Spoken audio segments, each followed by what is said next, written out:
We need strong media and strong media coverage of what is happening in EU.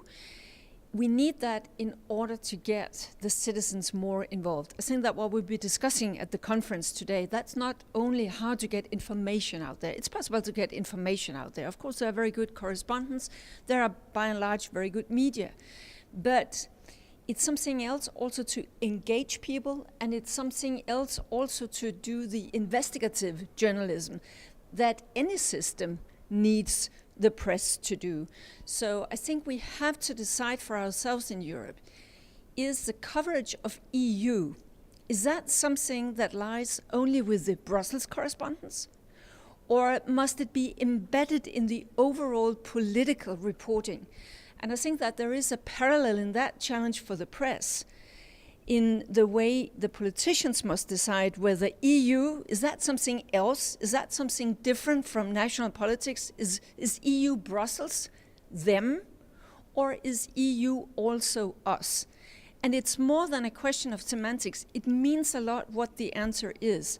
So I believe that one of the big challenges for our media in Europe is that the normal editor, the desk officer back home at the office in the capital, he or she must also know something about EU. He or she must also feel obliged to cover EU if the national politicians do not stand up for the decisions they have been taking while they were down to the council meeting in Brussels or whatever. Then you cannot expect the citizens to feel that there is a bridge between them, Brussels, and us, the national political debate. So that's why there is a challenge for media in the way they cover things, and there is a challenge for national politicians.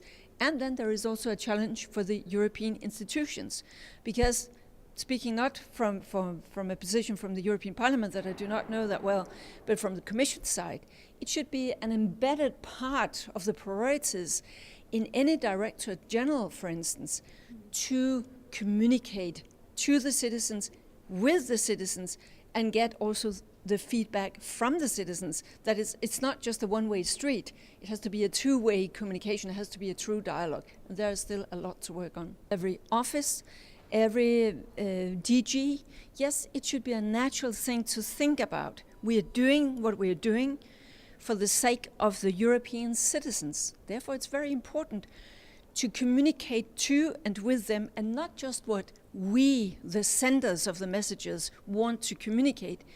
There must also be a bigger recognition of what are the needs seen from a recipient point of view. So it's the whole way that the communication is being approached that I believe has to change. And communication should not be the last thing you think about when you have done your whole fine project. Oh, we better send out a press release. You have to think a bit more and a bit earlier about how to communicate this to the citizens that in the end it's all about. The Juncker Commission has also sort of emphasized that they want to have the national delegations, the Commission offices in 28 member states, much more involved in sort of the day-to-day communication. And I think that is key, because if you stand there as a commissioner or a director general and you are making a midday briefing, you cannot get the message to the north of Finland and the southern part of Greece and the most eastern part of Portugal at the same time. There, some others will have to help sort of translate